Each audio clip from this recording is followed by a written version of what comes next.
Lockdown के 1 साल बाद भी कोरोना गया नहीं है और इस वक्त हम कोरोना की दूसरी लहर से लड़ रहे हैं। हमारे साथ इस वक्त एम्स के निदेशक डॉक्टर रणदीप गुलेरिया लाइव मौजूद हैं। स्वागत है डॉक्टर गुलेरिया आपका आज तक पर एक बार फिर से।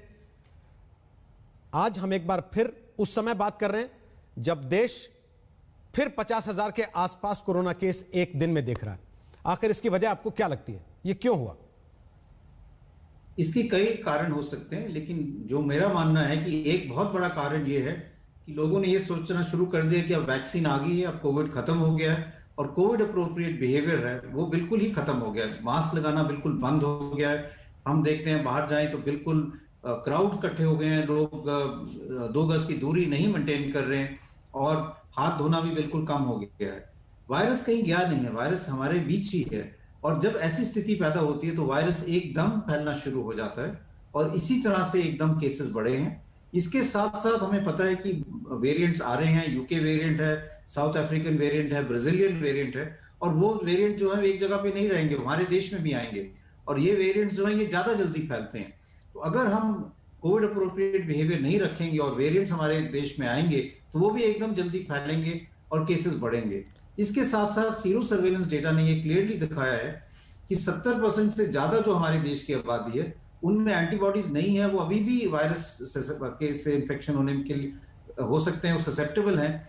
इसीलिए इतनी ज्यादा तादाद में लोग हैं जिनको इन्फेक्शन अभी हो सकता है और हम कोविड अप्रोप्रिएट बिहेवियर नहीं कर रहे तो केसेस तो बढ़ना है, वो तो बिल्कुल नेचुरल है। आपने नए वेरिएंट की बात की, इन नए वेरिएंट से कितना डरने की जरूरत है? नए वेरिएंट्स से हम जब देखते हैं तो हम यूजुअली ये कहते हैं कि वेरिएंट ऑफ क्लिनिकल कंसर्न, कि कई वेरिएंट्स तो डेवलप होते हैं तो हमें पता है कि ये एक वायरस है जो आरएनए वायरस है, ये म्यूटेट करेगा।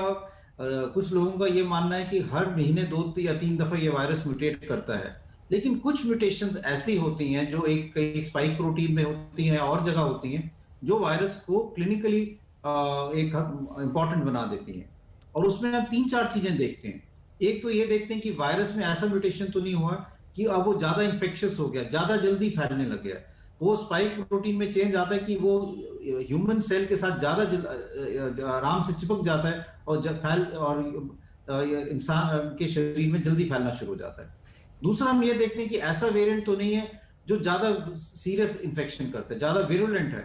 उस वेरिएंट के होने से ज्यादा सीवियर इन्फेक्शन होती है, डेथ रेट बढ़ जाता है। तीसरी चीज हम ये देखते हैं कि ऐसा वेरिएंट तो नहीं है जिसमें इम्यून एस्केप मैकेनिज्म हो। उसका ये मतलब हुआ कि वो वेरिएंट जो बॉडीज में एंटीबॉडीज बनती हैं उसको एस्केप कर जाता है।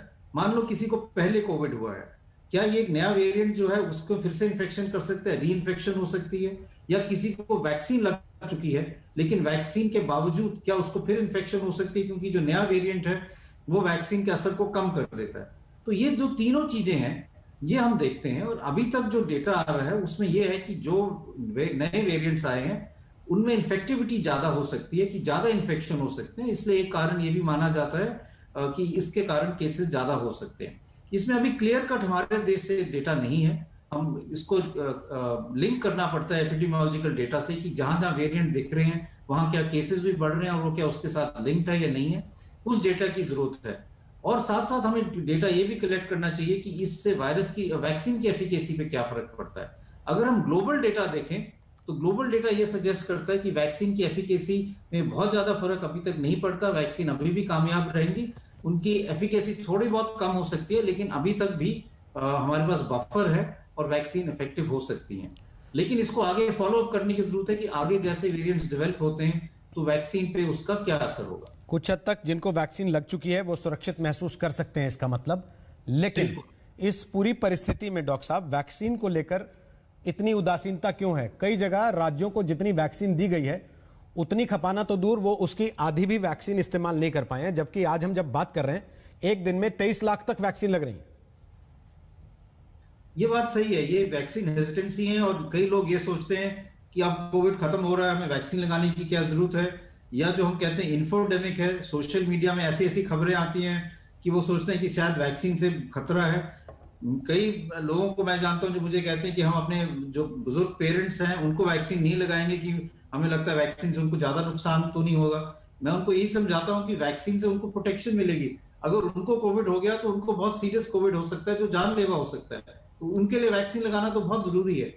इसलिए मेरा ये मानना है कि हमें ज्यादा जोर से लोगों में इंफॉर्मेशन पहुंचानी चाहिए, साइंटिफिक डेटा देना चाहिए, जिससे वो समझे कि वैक्सीन लगाना स्पेशली हाई रिस्क ग्रुप में कितना जरूरी है, और हम लोगों को ये कन्विंस करें कि वो आगे आके वैक्सीन लगाएं, क्योंकि जैसे जैसे लोग वैक्सीन लगाएंगे और हम अपने 45 प्लस एज ग्रुप को कवर कर पाएंगे, तभी हम आगे बढ़ पाएंगे और नीचे वाली प्रायोरिटी जो 45 से कम वाले लोग हैं उनमें भी वैक्सीन शुरू कर पाएंगे। डॉक्टर साहब, अब जो फैसला हुआ वो कि 1 अप्रैल से 45 साल से ऊपर के सभी लोग वैक्सीन लगवा सकते हैं। हम देश में राजधानी की बात कर रहे हैं जहां पर शराब पीने की उम्र 25 से घटाकर 21 कर दी गई है, लेकिन जान बचाने वाली वैक्सीन के लिए हम 45 का बार लगा के क्यों बैठे, उसको क्यों घटाने को तैयार नहीं है? देखिए, अगर हमारे हम सब लोग यही चाहेंगे कि सबको वैक्सीन लगे, लेकिन अगर हम सारी अडल्ट पॉपुलेशन की बात करें तो हमारी अडल्ट पॉपुलेशन 100 करोड़ से थोड़ी सी कम है। अगर हम 2 डोज की बात करें तो हमें 200 करोड़ डोजेस चाहिए होंगे। हमारे पास 200 करोड़ डोजेस, हम सारी दुनिया के डोजेस इकट्ठे कर लें, सारी मैन्युफैक्चरर के डोजेस इकट्ठे कर लें, तो भी 2 बिलियन डोजेस तो मिलना बड़ा मुश्किल है। इसीलिए हमें प्रायोरिटाइज करना पड़ेगा, और जब भी वैक्सीन को हम प्रायोरिटाइज करते हैं ग्लोबली, तो हम यही देखते हैं कि हम उनको सबसे पहले वैक्सीनेट करें जिनको कोविड से मरने की चांसेस ज्यादा हैं, जिनसे ज्यादा खतरा है। क्योंकि हम सबसे पहली चीज ये चाहते हैं कि हमारा डेथ रेट ना बढ़े, हमारी डेथ्स कम रहें। इसलिए जो बुजुर्ग लोग हैं जिनकी उम्र ज्यादा है या जिनको कोमॉर्बिडिटीज हैं, उनको हम पहले वैक्सीनेट करना चाहते हैं, क्योंकि हमें पता है कि अगर उनमें कोविड हो गया तो वो सीधे आईसीयू में पहुंच जाएंगे और उनमें मोर्टेलिटी बहुत ज्यादा रहेगी। इसीलिए ये प्रायोरिटाइजेशन किया गया है। जैसे जैसे वैक्सीन डोजेस बढ़ेंगे और मैन्युफैक्चरर्स भी आएंगे और हमारे पास ज्यादा डोजेस होंगे, इसको और खोला जाएगा, और यही सब लोग चाहते हैं कि सब लोग वैक्सीनेट हो और इसकी एज बार जो है जितनी कम कर पाए हम। लेकिन वैक्सीन बर्बाद हो उससे बेहतर नहीं है कि जिन लोगों को अभी तक अलाउ नहीं किया गया है उन्हीं को छूट दे दी जाए कि वो भी इस्तेमाल कर लें? तो इससे ज्यादा जरूरी है कि जो लोग आगे नहीं आ रहे, जिनको वैक्सीन लगानी चाहिए, क्योंकि अगर हम यही देखें कि अगर हम 45 साल से ज्यादा उम्र वाले लोगों की बात करें तो वो 37 से 40 करोड़ के करीब बनते हैं। तो इन लोगों को भी वैक्सीन करना जरूरी है, और हम इन लोगों को समझाएं कि वो आगे आए, इनको वैक्सीनेट पहले करें। अगर हमें लगेगा कि इनमें से काफी ज्यादातर लोग वैक्सीनेट हो चुके हैं तो हम आगे बढ़ सकते हैं।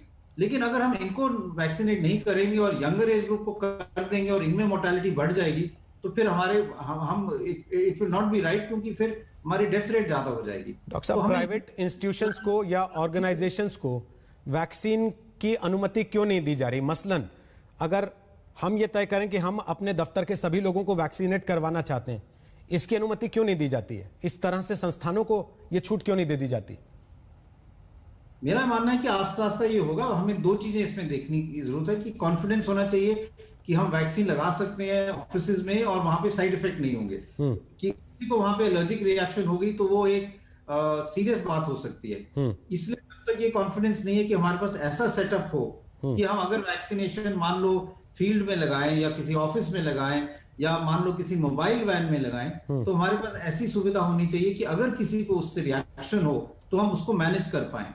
इसीलिए अभी जो वैक्सीनेशन है वो हेल्थ केयर सेंटर में की जा रही है, क्योंकि वहां पे पूरी सुविधा है कि अगर किसी को कोई रिएक्शन हो तो वहां मैनेज कर सकते हैं। अगर हम ऑफिस में लगाने शुरू कर दें, वहां किसी को एलर्जिक रिएक्शन हो जाए और वहां सुविधा पूरी ना हो, तो वो जानलेवा भी हो सकते हैं, सीरियस एलर्जिक रिएक्शन हो सकते हैं। इसलिए अभी हम उस स्टेज पे नहीं पहुंचे जो हम कहें कि घर पे जाके हम लोगों को वैक्सीन लगा सकते हैं। लेकिन लॉकडाउन को 1 साल पूरा हुआ है और फिर से देश के कुछ शहरों में मिनी लॉकडाउन अब शुरू होने लग गए हैं। लोगों में फ्रस्ट्रेशन है इस चीज को लेकर, क्योंकि काम धंधे पहले ही बुरी तरह से प्रभावित हुए लॉकडाउन के पहले दौर में। सामने कुंभ चल रहा है, होली का त्योहार आ रहा है। ऐसी स्थिति में लोगों के मन में सवाल आता है कि कोरोना जो है वो कुंभ और होली देखकर ही फैलता है क्या? चुनावी रैलियों से नहीं फैलता? कहीं पर भी अगर लोग इकट्ठा हो और कोविड अप्रोप्रिएट बिहेवियर ना हो तो हम वायरस को फैलने का मौका दे रहे हैं, क्योंकि ये एक सुपर स्प्रेडिंग इवेंट बन जाते हैं।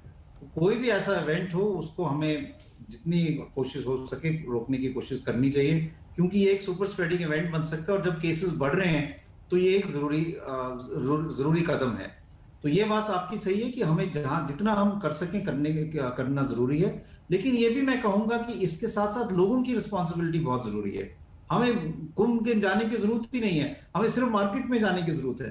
आप मार्केट में जाइए, आप देखेंगे कि किसी ने मास्क नहीं लगाया, सब लोग भीड़ में चले हुए हैं।